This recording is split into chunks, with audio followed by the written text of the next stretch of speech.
This video is brought to you by my supporters on Patreon, Buy Me a Coffee, Nas.io, and YouTube. If you wish to support me, you can find the links below. At a certain point, a lot of the shouting, angry channels started to get in trouble in hot water, mostly for pretty good reason. I think they were kind of radicalizing young men. You can go to like a Southern Baptist church that is very Christian and very xenophobic, and yet they'll start talking about balancing chakras or talking about the concepts of Ayurvedic traditions. There comes a time in every YouTuber's journey when they get to talk to someone they looked up to for years. Today is one such day for me because I got to talk to one of my role models. This person has taught me a lot about how to talk to people who may not agree with you and what tone of speech to use. His name is Drew McCoy and he runs the channel Genetically Modified Skeptic. Most of my audience are probably fans of him and probably already know who I'm talking about. But if you don't, let's get right into the conversation. My name's Pranav and you're watching Scienceisdope.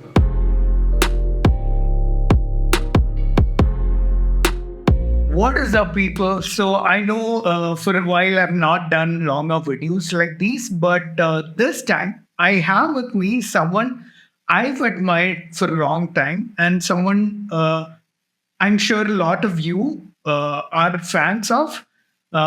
Ladies and gentlemen, I have with me GM Skeptic. Hey guys, really happy to be here. I am super happy to have found the Science is Dope channel. I mean, this channel is really phenomenal in my opinion. You're taking on video topics that are too hard for me, and so yeah, I'm excited to be here. Thank you, Drew. So I wanted to first ask you about your story, your journey into atheism. What triggered your thought process and what led you here? Oh, we like to say that there's a domino effect. That there's one little factor that starts things and it starts really slowly, but every new question, every new idea starts a new question and a new idea. And eventually the whole thing over time has kind of collapsed. I would say that for me, what really started things was taking an astronomy class. And that was in my second year of university. So I was raised to think that the Earth was 6,000 years old or so, and that was because that's apparently what the Bible says. In my astronomy class, I learned about different ways that you can measure distances of stars, assuming that light travels at a constant speed. And doing that, I realized, there are some stars that are millions or more light years away. How did the light get all that way in 6,000 years? And in fact, if you understand the fusion reaction of the sun and the way that photons are generated within the core of the sun during fusion, you realize that the density of the sun's core makes it to where photons take something like 10,000 years to escape the core of the sun. Yeah. That's older than 6,000. So that made me start thinking, okay, maybe the way that I was taught about the Bible isn't quite right, but I was still definitely a Christian. Later, different ideas started to come up, and this was much later. I think especially taking a social psychology class and realizing that there's some naturalistic ways to explain religious experience. Maybe it's not just a God or gods speaking to us, and that's why we experience these things. Maybe our brains are prone to these certain heightened states when we experience certain factors.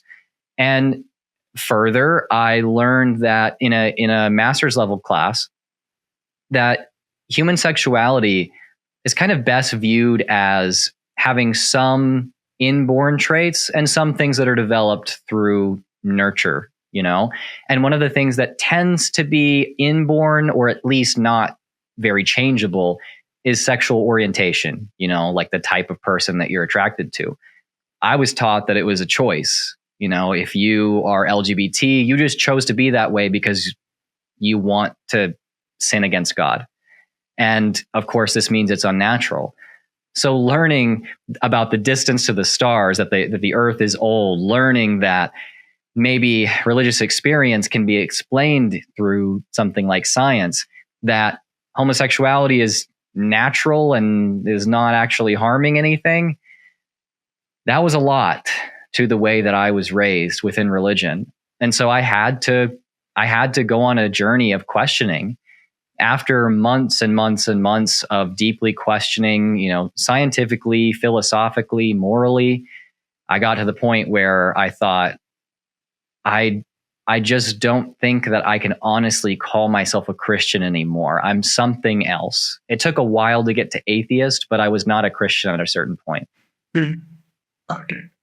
So, did you go to public school when you were younger? I went to what you call a homeschool co-op. So that's something that I don't think even all states in the US are allowed to do. But in Texas, we have these things where parents of homeschooled children all get together, and each mother usually agrees to teach a different class. So some of the teachers that I had growing up were just my mom and my mom's friends. Some of them were my mom's friends, but they actually had teaching degrees. So for me, my writing class, actually English and composition, was very, very, very far above public school, at least in Texas. However, things like science were not great. I only really understood science growing up because I read about it. I liked it, not because the teacher was all that great.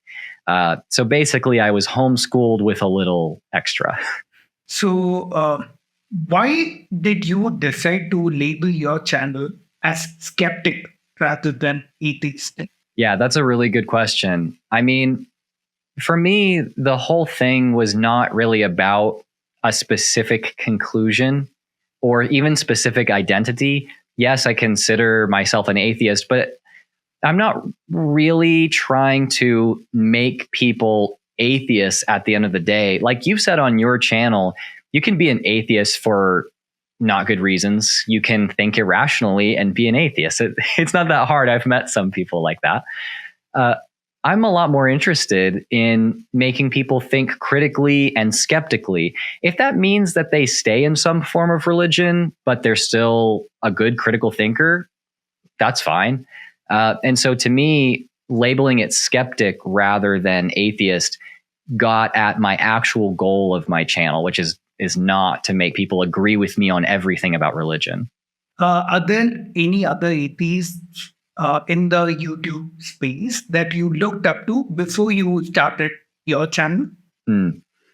Yeah, I would say that my two people that I was really inspired by were Hemant Mehta of The Friendly Atheist. He was the very first person that I ever found, and I'm really glad that he was, because the kind of calm and compassionate approach that I try to have is very much inspired by him, and I think he does that very well. I'll also say that I was pretty inspired and influenced, at least to start my channel, by Alex O'Connor, who was then called Cosmic Skeptic. His channel had maybe 9,000 subscribers when I found it. And he made some video where he mentioned that he was 17 years old. And I thought, oh, wow, okay. He's 17. He's making these videos that are really good. I'm okay at writing, at least. So I bet that I can write video scripts. I already know how to edit videos. So I bet that I can make videos too if he can do it. And so I think that if I had not seen those two channels, then I'm not sure that I would have started the way and at the time that I did. I heard of Hemant. Alex, of course, I'm a fan. Hemant is someone I got to know when I watched some videos of the ACA. But Hemant Mehta is a Hindu name. Yeah. Is he Hindu, or does he talk about Christian faith? So he does talk about issues of the Bible and Christianity, but he comes from a Jain family. His parents, I believe that his parents are from India, but they practice Jainism, not Hinduism. Yeah, Jainism has a lot of irrational. I have a Jain friend, and what she says about Jainism is, if I were to rename or if I were to describe Jainism in one sentence, it'll be finding new and innovative ways of torturing your body. They've lots. I'll tell you about this after the call, but I'll move on to my next question. So the thing that I like the most about you is the way you talk, your tone of speech when you talk about the topics in faith and atheism, all these things. And I try to apply it in my videos, although I may not be as effective as you. But I want to ask you, what was the thought process behind why you chose to speak that way?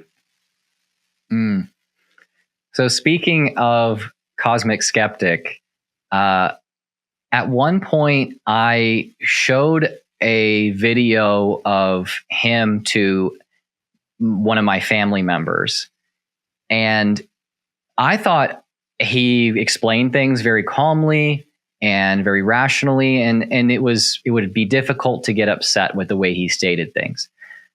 Still, there were a couple of little jokes and jabs and things like that in the video, which I didn't have any problem with watching it. But when I showed it to my family member, they pretty quickly said, "This is gross, and this is a prideful little boy who just wants to assert his superiority over other people." Now, I, for the record, do not think that Alex is actually like that. I think he's a very intellectually honest guy. And I also think that he is very classy. I don't think that he tries to get at people like that. But when it came to the way that someone who was very deep into the Christian culture that I grew up in, they didn't see it the same way. It took a lot for them to even see him as someone who was worth listening to at all. So I really brought that concern into making my content when I very first started. And I think that concern has only grown as I've gotten a larger platform. Basically, my approach is I want to make videos that people can show their loved ones, especially their moms, right? Because it would have been really nice if I had videos that took the approach that made it easy to show to my mom. That's the exact same reasoning I have for my own videos and the way I talk.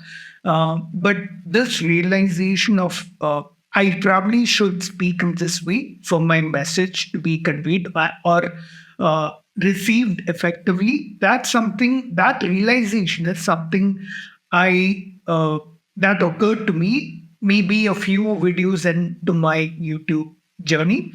And you can see some of my older videos where I do knock the subject a bit, where I am a little abrasive.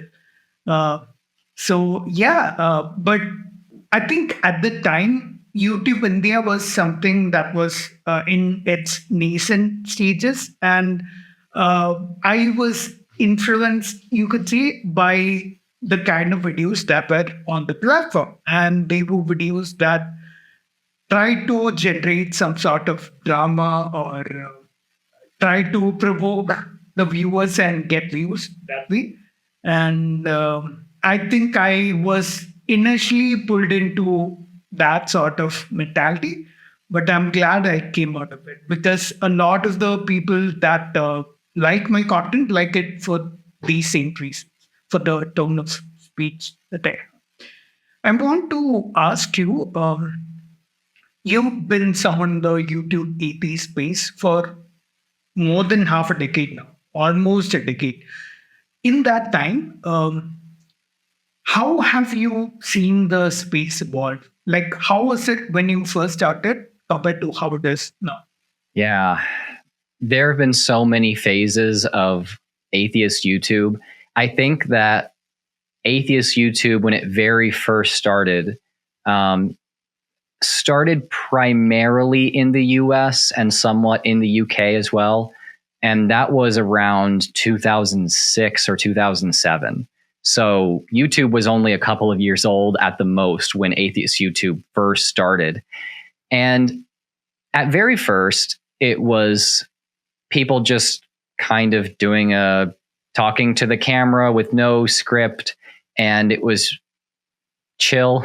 It wasn't like that caustic. But after a little while, I think as you picked up with YouTube India, the stuff that got popular was stuff where people would shout more, would stir up drama, act as if there's interpersonal conflict you should be interested in, because that stuff draws our attention. So that went on in Atheist YouTube for a long time, and it went through many different modes. I would say that kind of angry Atheist YouTube was still very popular until almost 2016, probably 2015. So the first decade of Atheist YouTube, while there were great channels that were not that way, the most popular channels were more shouty and mocking. And at a certain point, a lot of the shouting, angry channels started to get in trouble, in hot water. And I won't get into it, but I think mostly for pretty good reason. I think they were kind of radicalizing young men, and not really about atheism, but about politics. And so at a certain point, people started realizing, like, they're saying the most over the top things they can in order to get people mad so that they make more money. And that's not okay. So by 2016 or so, a lot of these formerly kind of atheist channels turned into something else, and the atheist type audiences kind of abandoned them. And those who didn't abandon them went into a very different space than the atheist organizations that are in the US, like American Atheists. So 2016, the year that I became an atheist, and a year before I started my channel, Atheist YouTube was dead. I mean, I can't actually think of a single channel. No, I can think of a single channel called The Bible Reloaded that was still active in 2016, like regularly, that actually talked about religion, skepticism, atheism. Everything else had died. In late 2016, early 2017, I think partially motivated by the election of Donald Trump and some of the just drama that was going on politically at the time, and a lot of the kind of pseudoscience that was coming along with it, motivated a lot of us to decide to start channels for ourselves. So by mid 2017 or late 2017, there were like 10 brand new channels that were all really regularly putting out content. So I'm talking about my friends. So Cosmic Skeptic, Holy Kool-Aid, Apologia, Telltale, Rachel Oates, Rationality Rules, a lot of people that now have hundreds of thousands of subscribers. And I would like to think that since that time, my generation of atheist YouTube, maybe I'm biased, but I think that we tend to take a different approach than the older guys, which is let's do what Science is Dope is doing. Let's take an approach that can actually be approached by people who disagree with us so that they can listen to us, and we can actually influence the people who disagree with us, not just the people who already do. I wanted to ask you about the LGBTQ community in the atheist space. In your opinion, is there enough representation of people from the community in this space, or do you think they should be? What are your thoughts? So about 80% or more of people who identify as atheists in the US consider themselves to be politically progressive, which doesn't always, but almost always means being supportive and affirming of LGBT people and any of their political causes. that said, the fact that so many atheists are supportive of LGBT people doesn't mean that every group or every YouTube channel or every community of atheists actually includes and supports and allows platforms for LGBT people in a way which I think would help us make progress for them. I will say that probably, I mean, it's difficult to say like what's worse, what's better, but I do know that a really big kind of roadblock, I think, is the fact that channels where a young, white, straight, cis man is presenting tend to do the best. So, like, you come to my channel and I look a certain way and people go, oh, okay, yeah. And they're more likely to listen to me just because of the things that I can't control. And then I have friends who are, Black and queer, and people go to their channels and they can say the same words as me. And people just don't really listen the same way. They're not willing to subscribe the same way. A lot of atheists, many atheists, are young, white, straight, cis men. So they see someone they relate to and they're more likely to subscribe. It's understandable, but it does draw attention to the fact that, I mean, there are issues that relate to science and skepticism and politics and religion that are really better spoken about by someone who is a part of that community and can represent that perspective better, maybe knows more about it. I do think that things are getting better. You have channels like ContraPoints, which are really, really big and do kind of touch the atheist community a little bit. You do have some queer creators that are getting bigger on YouTube in that kind of touch the space. And then you also have organizations like American Atheists and Freedom from Religion Foundation, which I think are really trying and making progress in bringing LGBT people in to not only, be politically influential in their spaces, but also represent the organization, be a face of the organization. So I do think that things are probably better than they were, even 3 years ago, 5 years ago, definitely more than 10 years ago, where people in the atheist space would not always, but I would say almost largely say that something like non-binary or trans is just dumb. Like, I remember people saying that when I first got into the atheist community. But yeah, I still think that there's going to be more progress to go. I know LGBT creators who just in the last year or two have stopped making content because they felt like atheist audiences shout them down, run them off the platform. And if they don't talk like someone like me, then they're just not interested in listening to them. Mm-hmm. What about women in the atheist space? I know your wife makes content, but in general, do you think there's enough representation of women in the space? It's a really tricky question, I think, because I think that, like, I would argue that the creators who are coming out speaking about religion and leaving faith and critical thinking surrounding that and ethics and morals surrounding that are actually primarily women and queer people at this point. I don't think there are as many creators that are like us that are speaking about this stuff, at least when it comes to new creators. However, many of these new creators are not identifying themselves as belonging to an atheist community. That's not the identity that they claim. They may be atheists, or they may not belong to a religion, not believe in a deity, but they don't call themselves atheists in their communal identity. They usually say that they're a part of the deconstruction community. This is a big thing, at least I know, in North America. I'm not really sure what it's like elsewhere, but in North America, this is a huge thing. So in a way, I think that you are seeing maybe more representation of women and queer people among atheist creators today, maybe more so than men.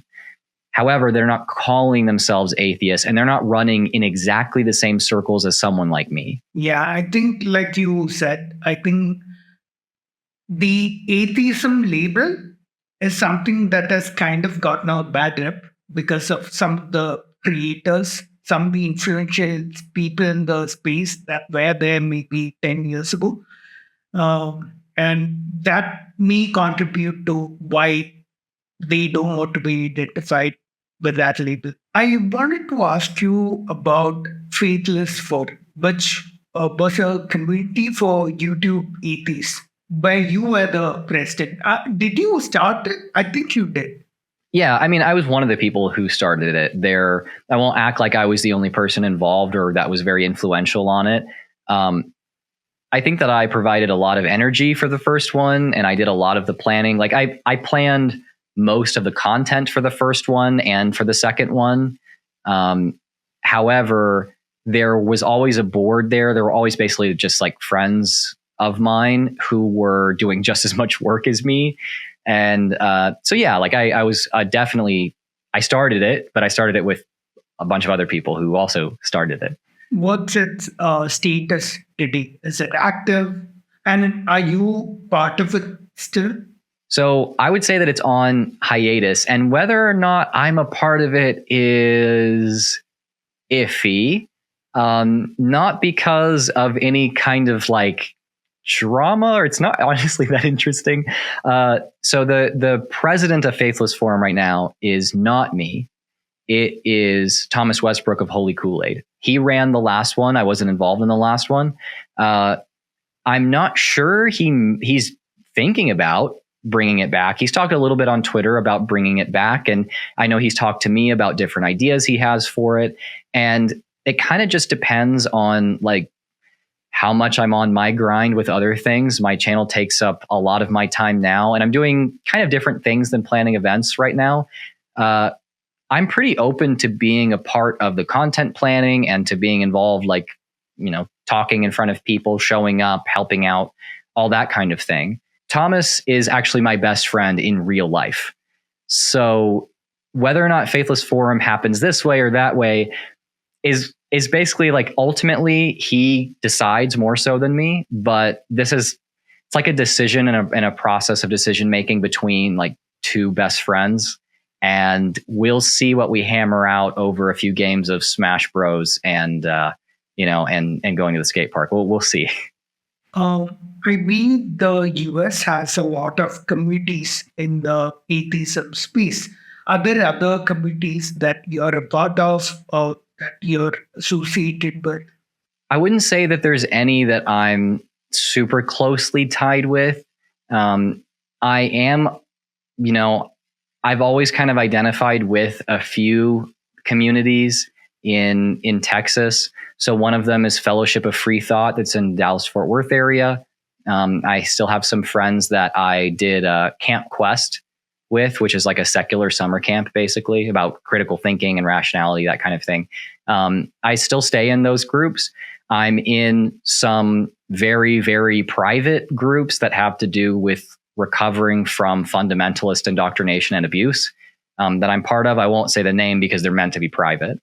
And then I've had just a little bit of connection with, if you want to consider this an atheist group, the Satanic Temple chapter in Austin, Texas. I also am, I don't know, I wouldn't say exactly connected to or a part of, but I'm friends with the people who are leaders of the Satanic Temple. And so I'm friendly with them. I do feel sometimes like the classic like atheist stereotype, I am happy about atheists having communities and things like that. But for me, my atheist community has really always been my immediate core group of friends, which many of them are content creators. But we don't have any name for ourselves. It's just people come over to my house and hang out, and we're mostly atheists. Okay.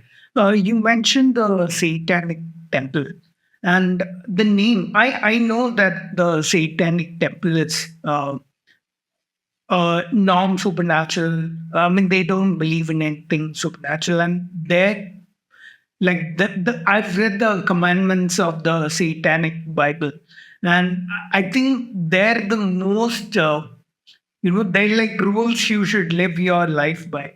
But the name Satanic Temple instantly conjures up this image in some people's heads. People who are not informed about it, uh, they may be biased against the name itself. So when so in a world where using that name may not be the most effective, why does the temple still choose to use that name? Yeah, I mean, ultimately, they can answer the question better than I can, but I'll give it a shot. I've read some books about it. I'm friends with some of these people, and I've been to their, their last convention, that kind of thing.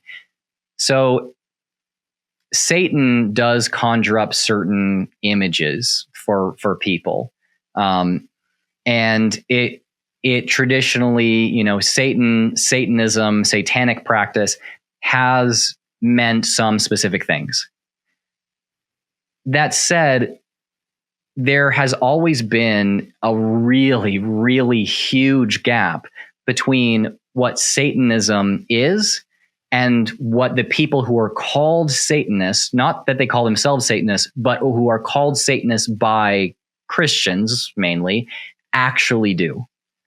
So a good example of people practicing Satanism in the context of the US is in the classic Salem witch trials. Now, I don't know in, like, with your audience, I don't know in India if people really know or care about the Salem witch trials in the US.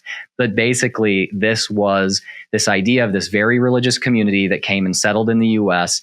And there were a bunch of young women who were accused of practicing witchcraft and practicing Satan worship and all these things. And with horribly unfair trials, like ridiculously stupid tests, like do they float or did they drown when there's rocks tied to them and they're thrown in a lake? Like, this determines whether or not they're a witch. Just stupid stuff like this. And I mean, there's a memorial set up in the town of Salem, Massachusetts now to the dozens of mostly young women who were burned alive or crushed or decapitated because they were accused of being Satanists.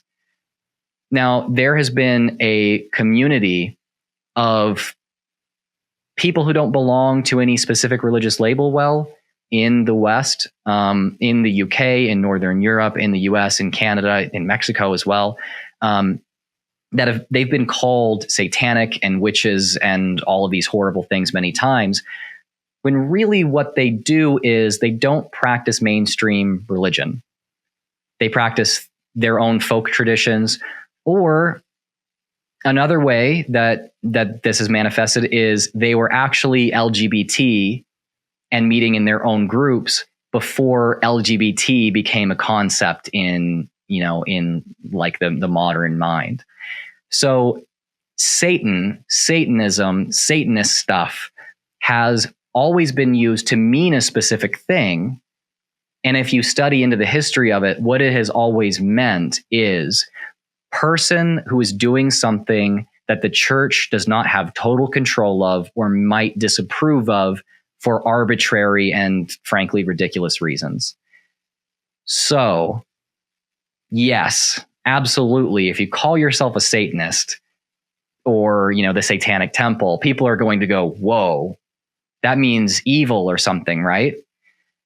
And yeah, some people might just stop there. They might just think this just means evil. They must be evil because they call themselves Satanists. But for the people who are willing to go a little bit into it, listen to what the Satanist has to say, they realize that what Satanism is first of all, not all the evil stuff. They have their own ideas. But one of the reasons why they tend to like this label is because they are kind of outsiders for some reason. Much of the time it's because they're LGBT. And so they're taking on this very outsider type of label in order to try to kind of reclaim the idea that someone who worships Satan or who is against or not a part of traditionalism is actually not bad. I think that what they're doing is kind of messing with the entire Western narrative of what good is and what evil is. And if I were to boil down their message into a simple statement, it is your actual actions are much more important to your character than your tribal affiliation, what you call yourself. For the people who are willing to listen for more than 10 seconds, I think they make that point pretty effectively a lot of the time. But for people who don't, yeah, maybe they're shooting themselves in the foot and making it worse and inviting more persecution. I don't know. I've seen it go both ways. One question I want to ask was, I get a lot of comments under my videos, doing a lot of whataboutery, whataboutism, where they're like, why only criticizing one religion? What about those guys? They're doing this too. Well, you should talk about them too. Do you get similar comments, and what is your response usually? Oh yeah, I definitely get that. People will say, "Oh, like why do you hate Christianity? Why don't you fairly talk about other religions?" Like, first of all, no, I don't hate Christianity or Christians. I've seen people who apply Christianity in a way that I think is just fine. I actually really, really like the Bible and Christian texts and things. I just don't think about it in the same way as most people who call themselves Christian. I do get, I do understand why someone would want me to talk about more than just Christianity. I have talked about Islam before, and I have talked about just general religious ideas that exist in so many faiths. They exist in Hinduism just as much as in Christianity, like personal experience with a deity. Hindus personally experience and interact with deities just as much, if not more, than Christians, I would say. And so me talking about this applies to them too. It's not just Christians. But I talk about Christianity directly more because it's something that I know about more. And so I try to explain this. Hey, this is the world that I came from. I understand this more. It's a big interest of mine. So that's why I talk about it more. I have talked about Islam, but there are other channels like Apostate Aladdin that talk about Islam very, very well. And it's his experience. So, all right, I'm just going to send you over there because he does a better job than I do. And now I know I get this comment actually more than anything else. Why don't you talk about Hinduism? Okay. Go over to Scienceisdope. He talks about it. Like, if I knew more about it, I bet I would say some pretty similar stuff to what you say. So that's my plan for future responses to that comment. Like, you should check out Scienceisdope for that. I already respond to comments saying, hey, if you want criticisms of Christianity, go over to James Skeptic. Yeah. Cool.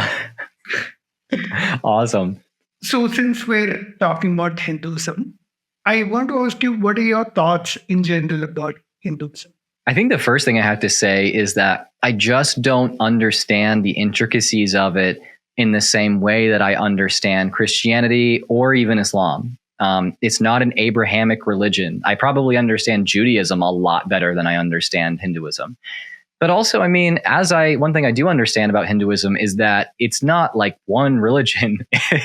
It's like a lot of different traditions. Some of them are very local. Some of them are very widespread. Some of them are basically atheistic. Some of them have thousands of gods. Some of them you're practicing every day. Sometimes it's just holidays. There's so many ways of practicing this, which is kind of like Christianity, but I think it's probably more diverse, Hinduism. I live in a South Asian neighborhood, actually, in Austin. So most of my neighbors are actually Hindu. That said, I don't know, there might be cultural differences between Hindus that live here versus Hindus that live in other places of the world. I think that there are certain conservative ideas that my neighbors would not have, or maybe would have more strongly than people who have lived in a predominantly Hindu area. So it's really hard to get at specifics because I think I think a lot of the time from afar, people who grew up with a lot of familiarity with one religion that they don't really like, and then they see another religion from, far away, and they see, the beautiful festivals, and they see the beautiful art and the stories and like the plays and things like that. It's like, wow, Hinduism is like awesome, and there's nothing wrong with any part of it. And it's the grass is greener on the other side is what people think a lot of the time. Now, if you want to talk about festivals specifically, I'm sure that you know of some Hindu celebrations which people are inflicting horrible pain on themselves and injuring themselves sometimes, and just kind of, maybe I'm off, but which one are you talking about? Which festival? Yeah, this is the thing, is that if I could pronounce it, I would. I don't really know. Yeah, so there are some South Indian festivals where people do things like they pierce their cheeks or their tongue, and there are things like that. And yeah, it didn't occur to me when you first mentioned it, but now that I think about it, yeah, they do come to mind. Yeah, there are lots of such things.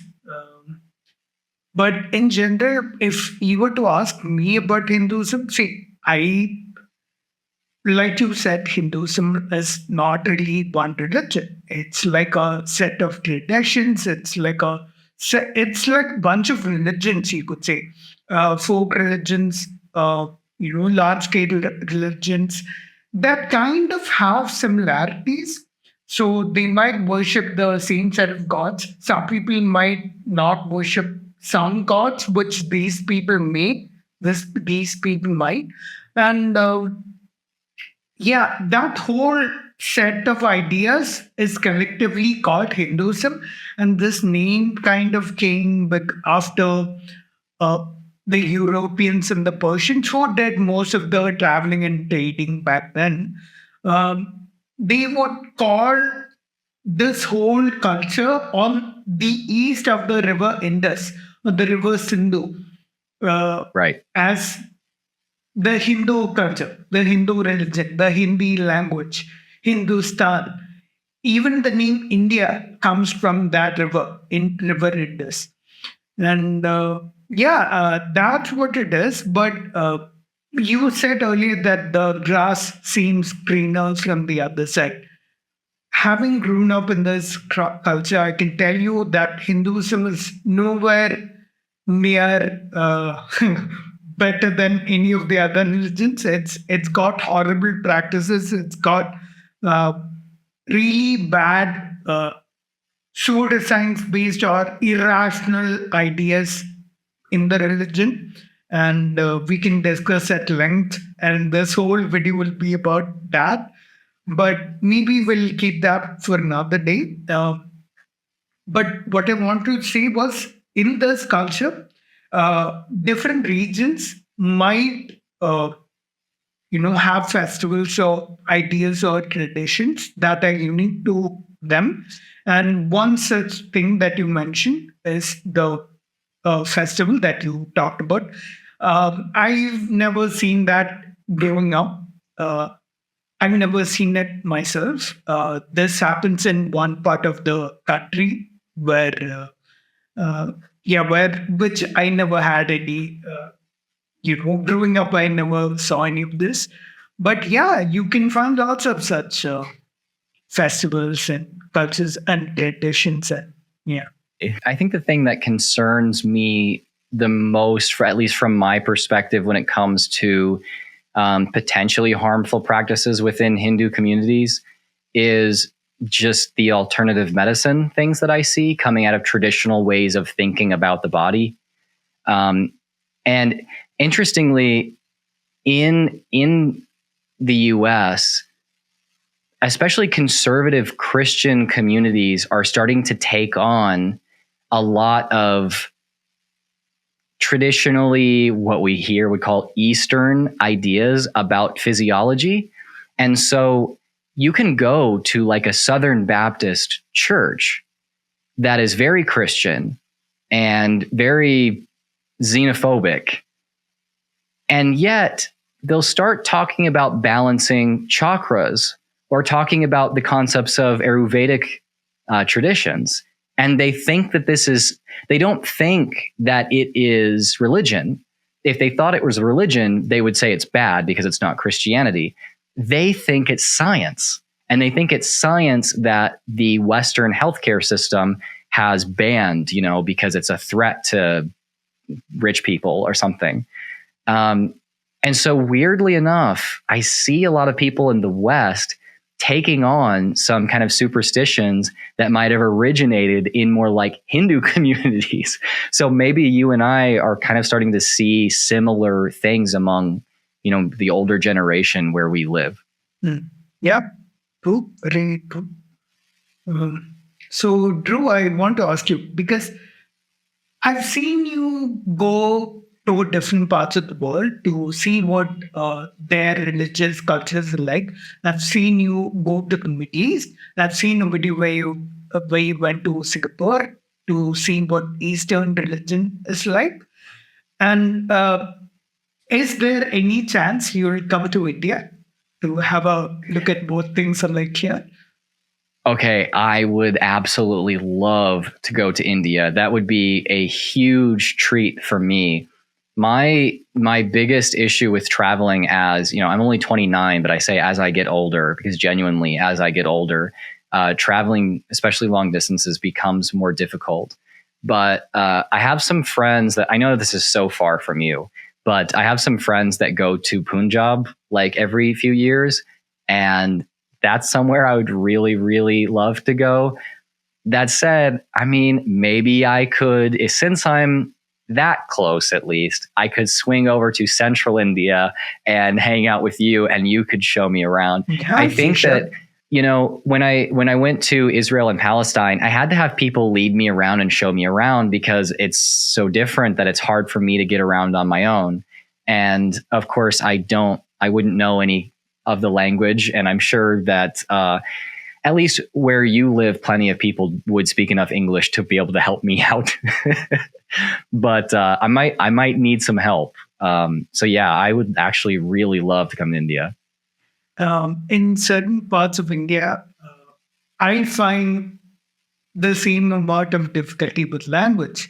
Like I'd have to talk in English myself because I don't know the local language over there, because there are so many languages in every region in India.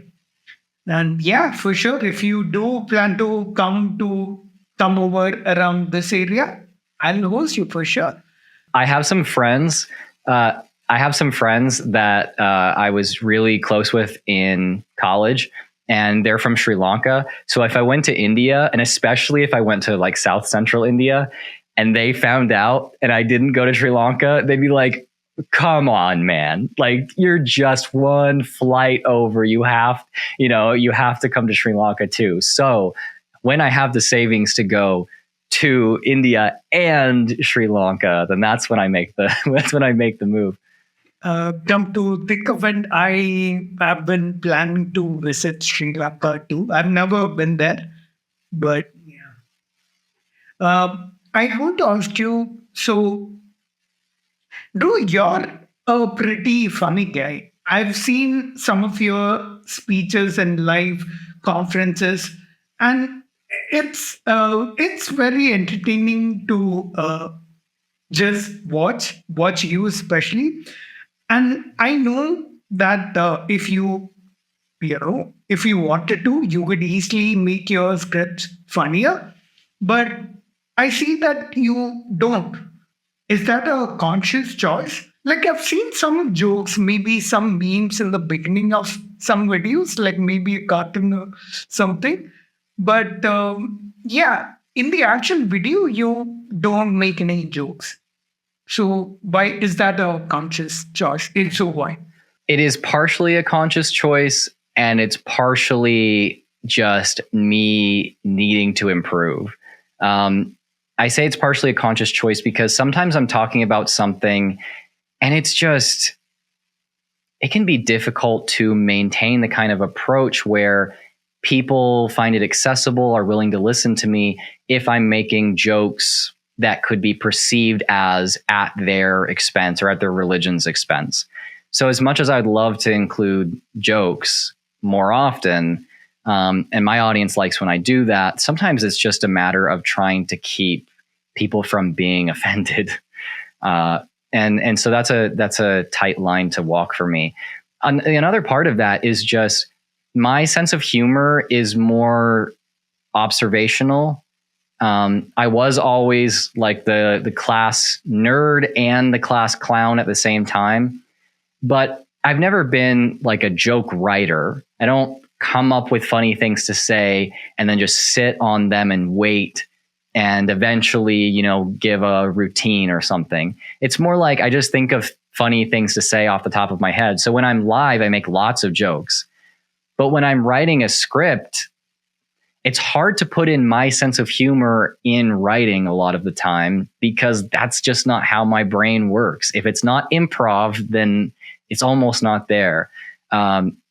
In my last video, my most recent video, I put in a lot more jokes than usual. And I'm trying to keep that up. I have a few jokes in my next video, but it's still mostly serious. So I'm going to take this as constructive criticism that people like it. I'm going to put more in as I learn how to do it. Yeah. I have the same dilemma of when I write scripts. I have to make sure, like if I do include a joke, I have to sit and think about, is this joke going to undermine my video? Like, is it going to be perceived as something that is counterproductive for my video? And based on that, I have to work a little extra hard on the jokes. And sometimes, combine that extra work with the rate at which I have to keep making videos just to, feed the algorithm. You have to make a choice between whether you want to include any jokes at all or, whether you want to work harder just to at least jokes. And I've made the choice of not having as many jokes in my script. Although if you go to my older videos, you will notice I try to make a lot more jokes in my videos. But I'm glad that you understand this dilemma. As a content creator, it's the same process for me. Sometimes it's just you have to put out a video, and writing in jokes actually takes a long time.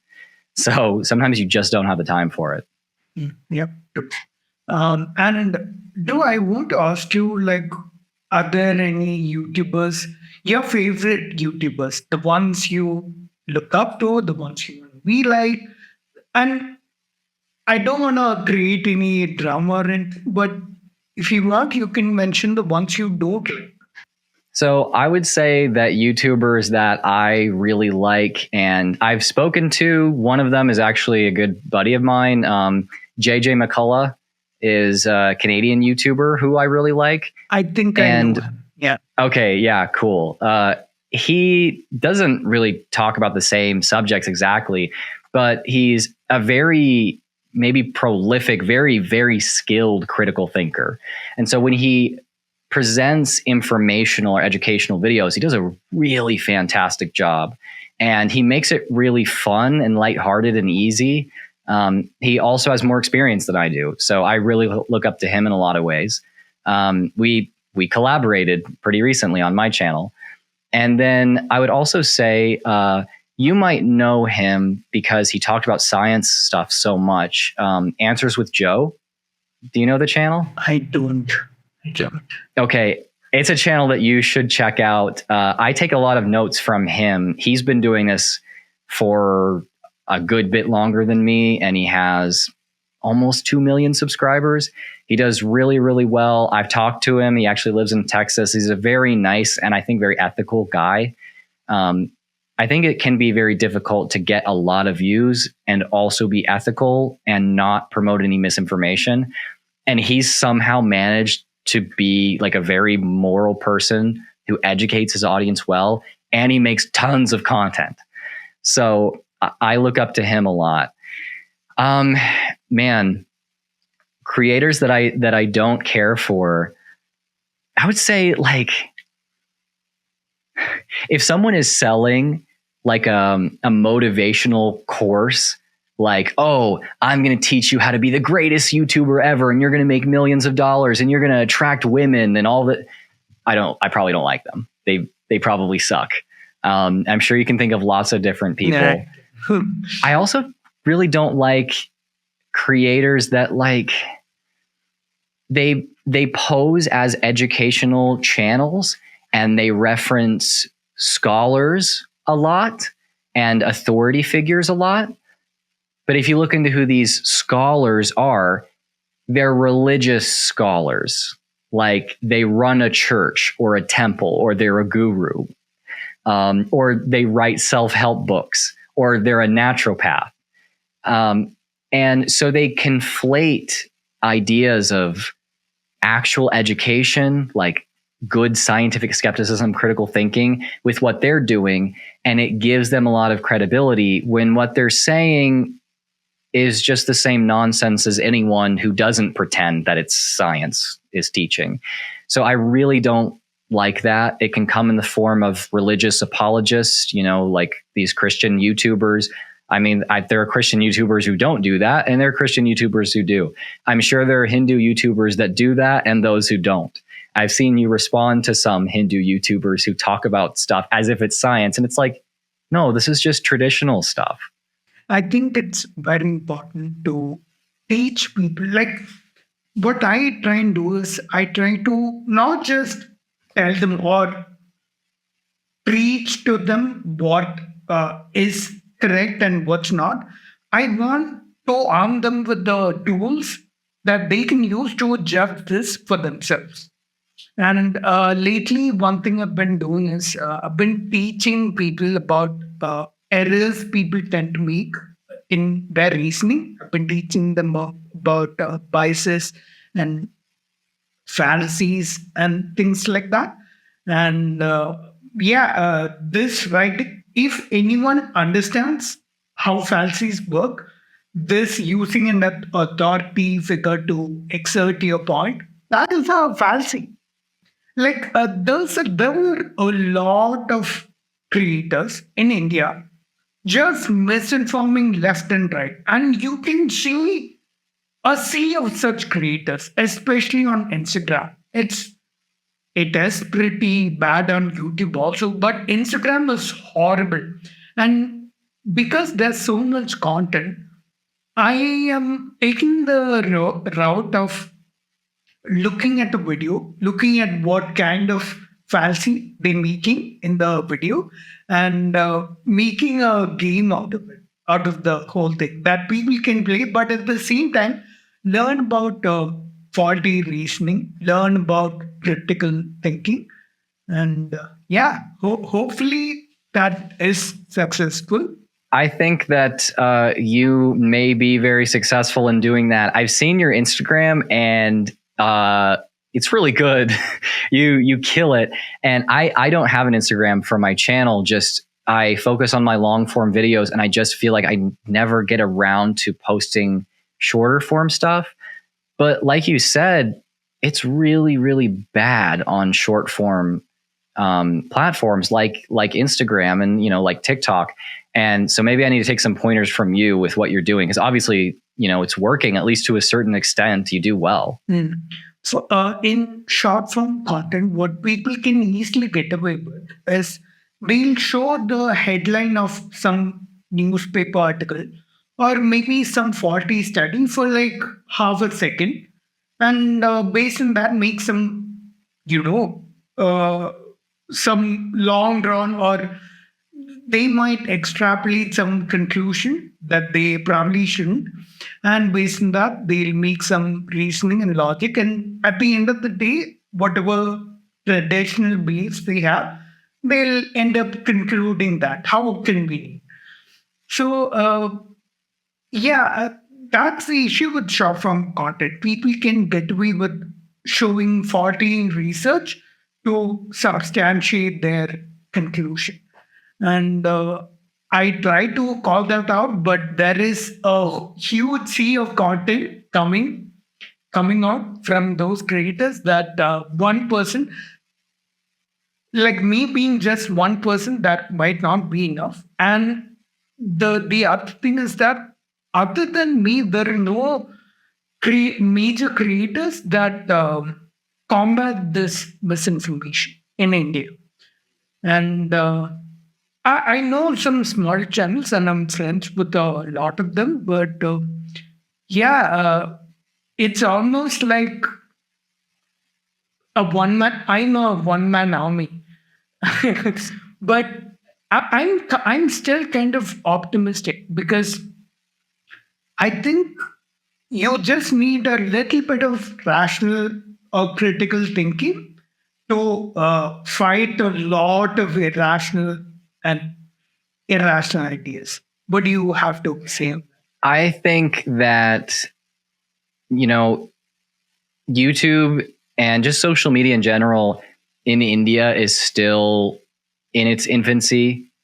And so that means that with the platform that you have, which is really large, being as it is, I think that what's most likely is that people are going to, in a few years, look back and be like, look, Science is Dope was doing this, and, he was successful in it, and I liked his approach, and a lot of people did. Maybe I can do this too, because I'm passionate about this too. So it probably sucks to be like a one-man show, one-man operation right now, but I think that there's going to be people to follow.